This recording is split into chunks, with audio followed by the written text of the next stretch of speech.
Hello mechanical engineering students, आज की इस वीडियो में मैं डिस्कस करने वाला हूं full graduate marine engineering course review. काफी सारे स्टूडेंट्स मैकेनिकल इंजीनियरिंग स्टूडेंट्स की डाउट होती है, sir graduate marine engineering course है क्या, सर इसकी ड्यूरेशंस क्या है, सर कौन कौन सी बेस्ट 3 कॉलेजेस है, बेस्ट 5 कॉलेजेस है, एडमिशन प्रोसीजर, मेडिकल्स, काफी सारे डाउट्स हैं। इन डाउट्स को मैं एक ही वीडियो में क्लियर करने वाला हूं। तो first of all, what is graduate marine engineering course?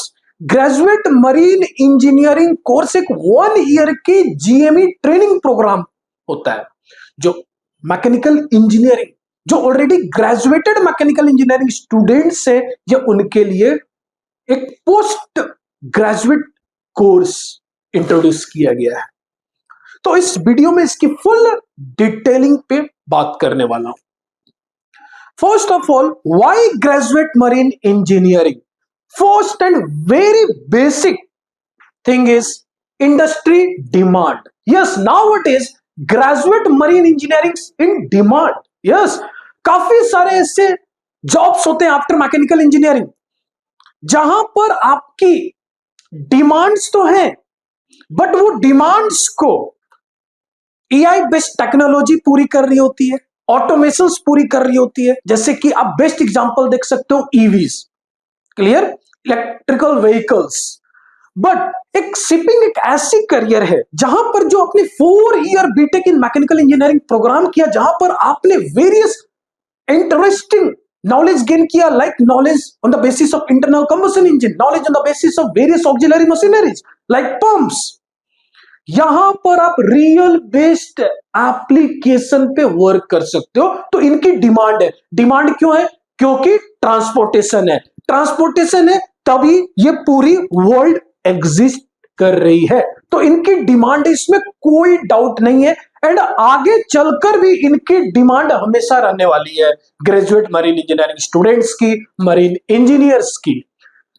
Second, high earning potential. Yes, why not? एक ग्रेजुएट मरीन इंजीनियरिंग स्टूडेंट जब एक इंटर्न कर रहा होता है तब इनकी सैलरी होती है 50 to 70K per month, and एक एक्सपीरियंस्ड मरीन इंजीनियर, मतलब आफ्टर ट्रेनिंग मरीन इंजीनियर आप 4th इंजीनियर बन रहे होते हो, जिनकी average salary 2 lakh per month होती है, and after 10 year of experience, 12 years of experience, आप एज अ सीनियर इंजीनियर बनते हो, एज अ चीफ इंजीनियर बन रहे होते हो, जिनकी salary 10 to 12 lakh per month होते हैं। तो एक कहीं ना कहीं ये भी एक इंपॉर्टेंट रोल प्ले कर रहा होता है, क्योंकि इसमें कोई डाउट नहीं है, marine engineers command attractive salaries. अब नेक्स्ट पॉइंट पर बात करते हैं, who can do graduate marine engineering course? Again very very important question. Individual who want to choose the merchant navy as a career after mechanical engineering may find this profession worth pursuing. Yes, जिन्होंने mechanical engineering complete कर लिया है, ये उनके लिए career है।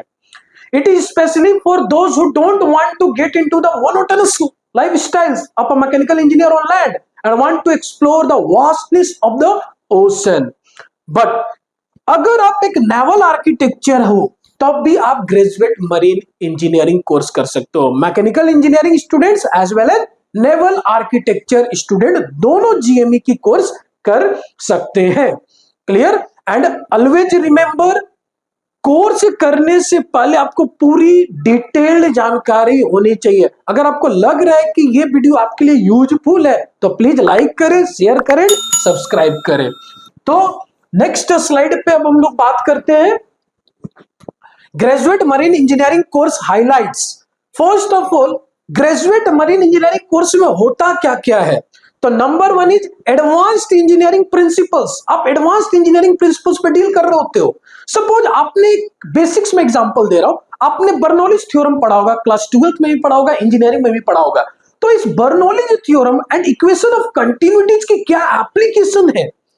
आप एक एडवांस्ड बेस्ड प्रिंसिपल के मशीनरी पर वर्क कर रहे होते हो, डिफरेंट ऑक्सिलरी मशीनरीज पे आप वर्क कर रहे होते हो। आप सोचो, कभी आपने बाइक की पिस्टन देखा है? आप सोचो, आप 150 टन, 100 टन, 80 टन की पिस्टन की मेंटेनेंस कर रहे हो, क्लियर। आप एक 4 फ्लोर 5 फ्लोर बिल्डिंग, इतनी बड़ी एक इंजन की मेंटेनेंस कर रहे हो, तो एक एडवांस्ड एप्लीकेशन बेस्ड प्रिंसिपल है।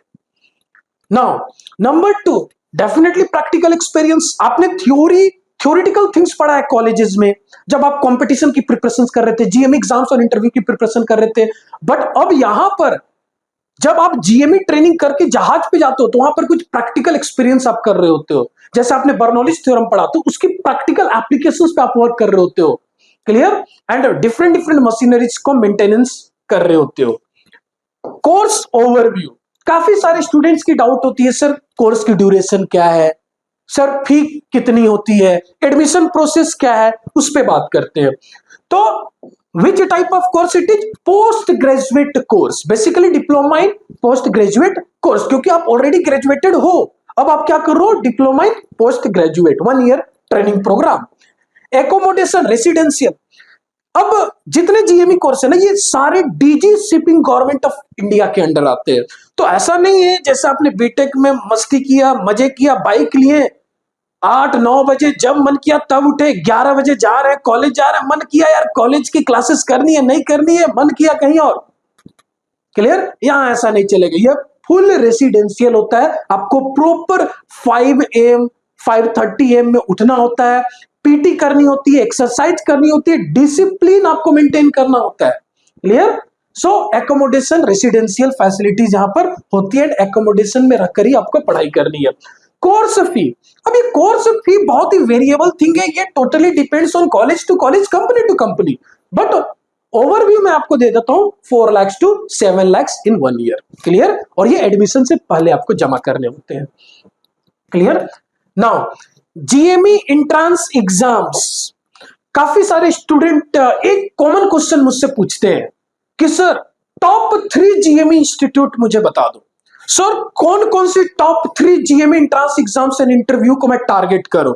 तो ऐसे तो काफी सारे बेस्ट एग्जाम्स एंड इंटरव्यू है जीएमई स्पॉन्सरशिप की, बट अगर मुझसे अगर आप पूछोगे 2024-2025 के बेसिस पे, तो मैं टॉप 3 इंस्टीट्यूट अगर मैं बात करूं, तो number 1 Anglo Eastern Maritime Academy, एक कंपनी भी है, कॉलेज भी है। Number 2 Institute of Maritime Studies IMS Goa, but with sponsorship. Please mark my word, IMS Goa with sponsorship. अब कुछ ग्रुप ऑफ कंपनीज स्पॉन्सरशिप में पार्टिसिपेट कर रही होती है, like big companies, wireless steamship, like Scorpio, like Wilhelmsen. And सबसे अच्छी बात यह कि हमारे एकेडमी से इन टॉप नॉच शिपिंग कंपनी में स्टूडेंट सेलेक्ट हुए हैं, चाहे वो एंग्लो हो या Institute of Maritime Studies IMS Goa हो, स्कॉर्पियो, वायरलेस, विलियमसन या HIMT with IMEC sponsorship, with IMEC sponsorship. Please mark my word, again हमारे एकेडमी से काफी स्टूडेंट्स आईएमएक स्पॉन्सरशिप में स्पॉन्सर्ड ले चुके हैं। क्लियर? तो ये मैं टॉप 3 इंस्टीट्यूट्स को आपको रिकमेंड करूंगा। But yes, one more company है, बट उसकी खुद की कॉलेज नहीं है, सिनर्जी। ये भी आपके लिए one of the best option होने वाला है 24-25 में। राइट? कोई डाउट? तो ईच एंड एवरीथिंग आपको क्लियर होनी चाहिए, और वीडियो समझ में आ रहा है तो लाइक करें, शेयर करें एंड सब्सक्राइब करें। अब आपके मन में एक डाउट आ रही होगी, सर फी कितनी है? आपने ये 3 टॉप इंस्टीट्यूट तो बता दिया, बट इनकी फी क्या है? मैं पहले ही बोला था, सिर्फ यही 3 टॉप कॉलेज नहीं है, और भी इसके अलावा अच्छे अच्छे कॉलेजेस हैं और कंपनीज हैं, लाइक MSC एक बड़ी कंपनी है। क्लियर? वो आपको XYZ कॉलेज रिकमेंड कर रही होती है, आपको ज्वाइन करना होता है। क्लियर? उसी तरीके से 7 आइलैंड भी एक अच्छी ऑप्शन है, many more other sponsorship companies एक अच्छी विकल्प आपके लिए रहने वाली है। चलो, ये टॉप 3 कॉलेज की मैं फी की बात करता हूं। सबसे पहले मैंने बताया था एंग्लो ईस्टर्न, इसकी फी होने वाली है 6,65,000। अब ये वैरी भी कर सकती है, ये वेरिएबल्स होती है, तो बेटर है इनके वेबसाइट पे जाएं एंड आप अपडेटेड फी स्ट्रक्चर्स देख सकते हैं। ये वीडियो 24-25 में बन रही है, तो उसके अकॉर्डिंग ये अभी करंट फी है। IMS Goa almost 6 lakhs 5,99,800। HIMT almost 4,15,000 4,15,000 फी है। क्लियर?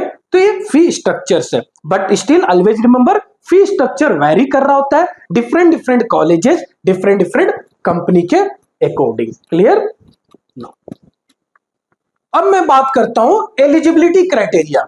काफी सारे जीएमई एस्पायरेंट्स होते हैं, जब 28 के हो गए तब अवेयरनेस आ रही है, अरे यार मेरे पास मैकेनिकल इंजीनियरिंग की डिग्री है, मैं जीएमई ज्वाइन करके मर्चेंट नेवी ज्वाइन कर सकता था, जहां पर लाखों में अर्निंग है, टैक्स फ्री जॉब है, काफी एडवांटेजेस है।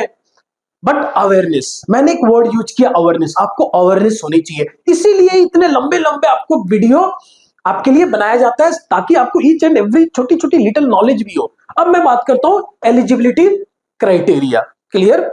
सो एलिजिबिलिटी क्राइटेरिया में सबसे पहले आता है age restriction. Maximum age 28 year होनी चाहिए, बट ये भी मैक्सिमम में बात कर रहा हूं। Different different college and different different companies की अपनी एज क्राइटेरिया है।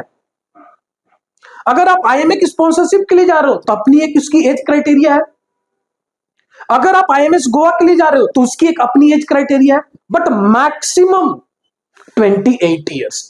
यस, अगर आप ओबीसी, एसटी, एससी कैंडिडेट है, अगर आप ओबीसी हो, एसटी हो, एससी कैंडिडेट हो और ओबीसी में भी एनसीएल आपके पास है, एनसीएल सर्टिफिकेट है, देन आप एससीआई, ओनली एससीआई, एससीआई में आपको एज रिलैक्सेशन मिलता है।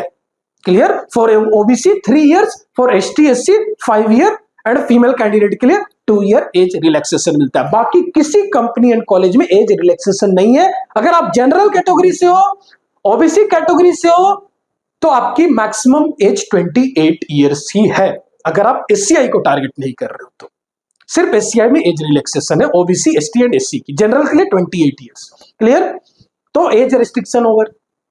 नाउ एजुकेशन क्वालिफिकेशन, आपके पास बीटेक डिग्री होनी चाहिए। बीटेक डिग्री मैकेनिकल इंजीनियरिंग और नेवल आर्किटेक्चर, मैंने स्टार्टिंग में बताया था, और मिनिमम बीटेक में 50% एग्रीगेट होनी चाहिए, बेयर मिनिमम में बात कर रहा हूं। Again different different shipping companies के अपने एक स्टैंडर्ड्स है। जैसे अगर मैं बात करूंगा एंग्लो ईस्टर्न की अपनी एक स्टैंडर्ड है 65%, 12th 65% BTech in mechanical engineering. जैसे आईएमए की स्पॉन्सरशिप की अपनी स्टैंडर्ड है 60% in class 12, 60% in BTech. IMS Goa एक अपनी स्टैंडर्ड है 50% इन बीटेक, 50% इन 12। तो ये भी कंपनी टू कंपनी वेरी कर रहा होता है, बट मैंने आपको एक on an average bare minimum percentage बताया है 50%।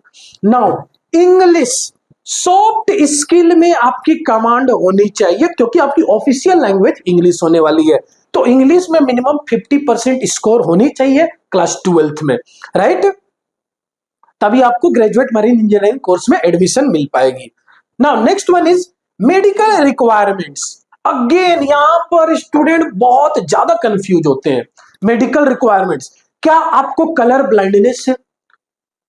क्या आपकी विजन में प्रॉब्लम है? अगर आपको कलर ब्लाइंडनेस है तब आप जीएमई के लिए एलिजिबल नहीं है। इनफैक्ट जीएमई ही नहीं, पूरी मर्चेंट नेवी के लिए एलिजिबल नहीं है।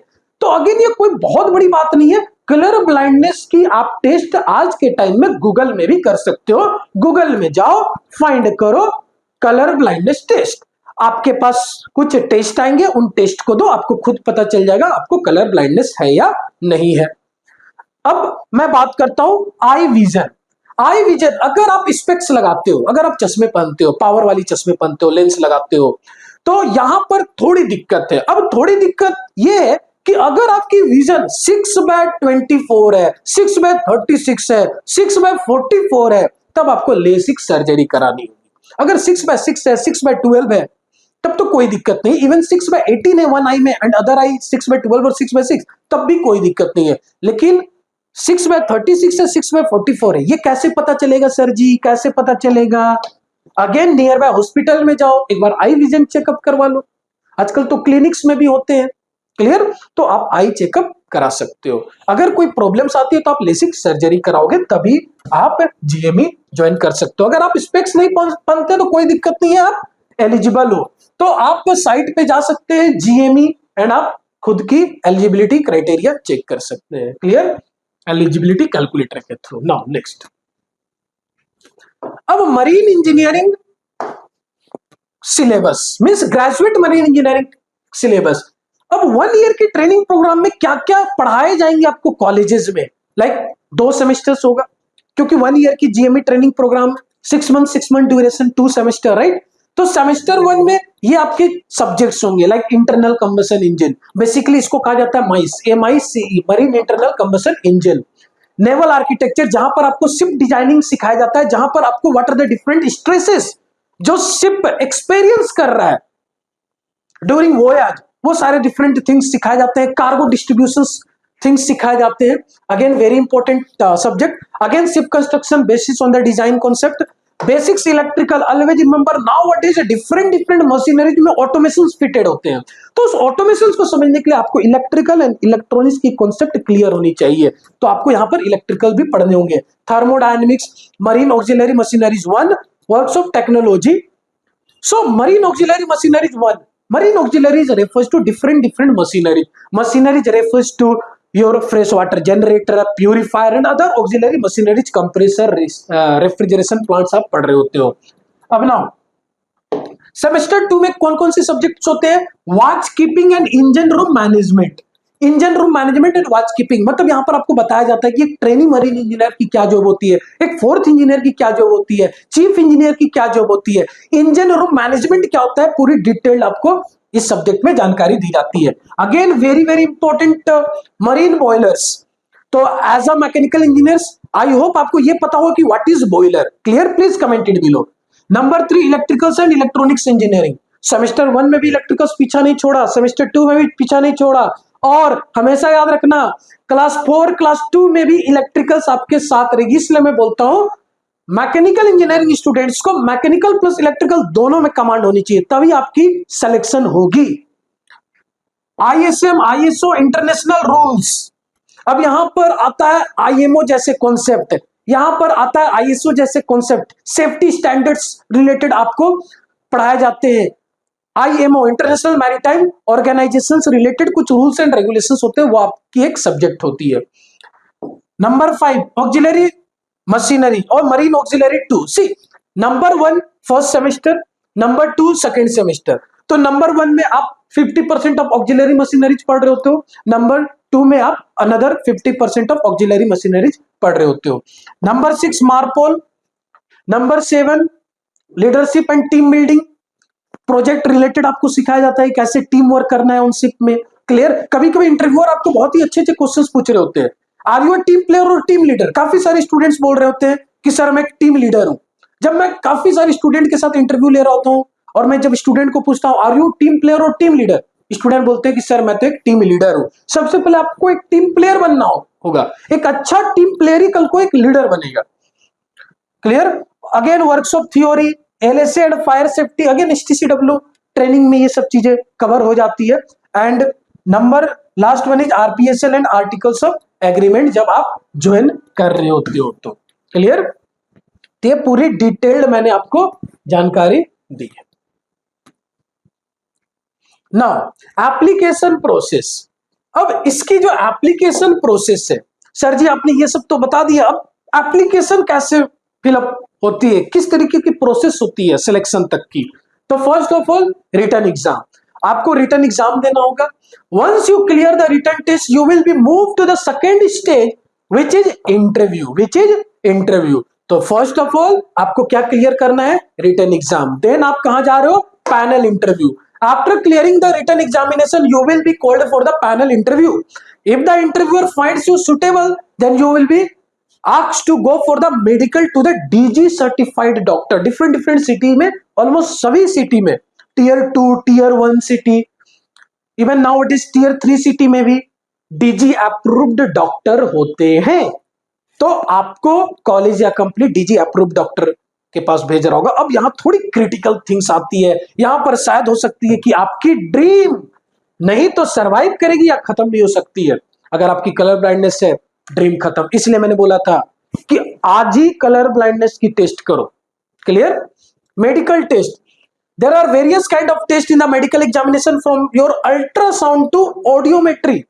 अल्ट्रासाउंड होते हैं, ऑडियोमेट्री टेस्ट होता है, डिफरेंट अनदर मेडिकल टेस्ट होते हैं। अच्छी खासी मेडिकल टेस्ट होती है। Yes, most important of them all is the eyesight test. फिर मैं अगेन बोल रहा हूं, eyesight test where your vision and colour blindness will be checked. तो ये आपके पास हमेशा याद रखो, आपको पता होना चाहिए कहीं आपकी विजन तो सही है या नहीं है, वो आपको जानकारी होनी चाहिए जीएमई कोर्स करने से पहले, इवन प्रिपरेशन करने से पहले। लास्ट वन इज, अगर आपने रिटन एग्जाम क्लियर कर लिया, पैनल इंटरव्यू क्लियर कर लिया, मेडिकल टेस्ट क्लियर कर लिया, देन आपको क्या मिल जाएगा? Provision letter. मतलब आपको कंपनी तरफ से एक लेटर मिल जाएगा, जिसे आप बोलो जॉब लेटर बोलो या कॉन्ट्रैक्ट लेटर बोलो। कॉन्ट्रैक्ट लेटर तो फर्स्ट जब क्लियर हो जाती है आपकी पूरी 1 ईयर की जीएमई ट्रेनिंग प्रोग्राम, तब मिलता है। कहीं ना कहीं ये प्रोविजन लेटर या आप बैंक में दिखाते हो तो आपको लोन भी मिल जाती है। क्लियर? नाउ अब sir, how to apply GME program? Again, first of all, apply for written exam.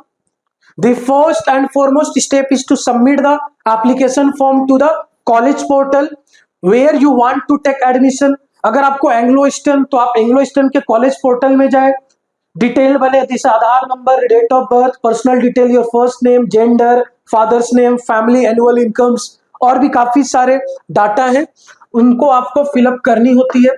Second thing is make your payment.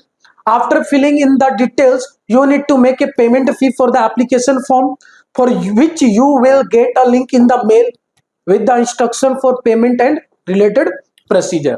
Now, seat booking process. The last and final step is seat booking, which you need to do. Some colleges will allot you the seat and center automatically, but in some colleges you can select your examination center and date from a few options available. Yes, कुछ ऐसे colleges होते हैं जो आपको centre choose करने के लिए बोल रहे होते हैं। जैसे अभी अगर मैं रिसेंट की स्टोरी बताऊं, हमारी एकेडमी में एमएससी रिसेंटली 2024 में एमएससी ने अपनी फॉर्म ओपन किया। अब हमारे एकेडमी से 10-11 स्टूडेंट्स ने फॉर्म फिलअप किया। अब 10 स्टूडेंट्स ने, किसी ने नोएडा चूज किया, किसी ने महाराष्ट्र चूज किया, तो किसी ने इवन कोलकाता भी चूज किया, शायद पटना भी चूज किया। तो डिफरेंट स्टूडेंट अपनी कंफर्ट जोन के अकॉर्डिंग आप सेंटर चूज कर सकते हो। और अच्छी बात यह कि आउट ऑफ 10 9 स्टूडेंट की सिलेक्शन भी हुई थी एमएससी में। Yes, clear? और कुछ ऐसे भी कॉलेज एंड कंपनी होती है, वो ऑटोमेटिक आपको सेंटर प्रोवाइड करते हैं। क्लियर? तो ये पूरी डिटेल्ड जानकारी थी how to apply GME program. तो आई होप आपकी ईच एंड एवरी डाउट्स मैंने क्लियर किया हो। फिर भी अगर कुछ डाउट हो, जो फ्रीक्वेंटली आस्क्ड क्वेश्चंस होते हैं, what is the duration of graduate marine engineering course, मैंने आपको क्लियर कर दिया 1 year. What type of course is GME post graduate course, और better to say diploma in post graduate course. What are the average course fee for GME? Again 4 lakh to 7 lakh, but ये variable होता है। सारे college की website पे जाए और check करें। What are the academic criteria for the course? Again, BTech in mechanical engineering और BTech in naval architecture, minimum percentage 50% होनी चाहिए BTech में। What is the graduate marine engineering admission procedure? अभी मैंने just आपसे बात किया। Clear? What are the top graduate marine engineering institute? ऐसे तो काफी सारे top और best graduate marine engineering institute है, बट मैंने आपको 3 डिफरेंट इंस्टीट्यूट के बारे में बताया। और भी काफी सारे इंस्टीट्यूट है, इसके लिए आप SMBT marine academy YouTube channel को सब्सक्राइब करो। रेगुलर बेसिस पे ईच एंड एवरी कंपनी की वीडियो लेकर आता हूं।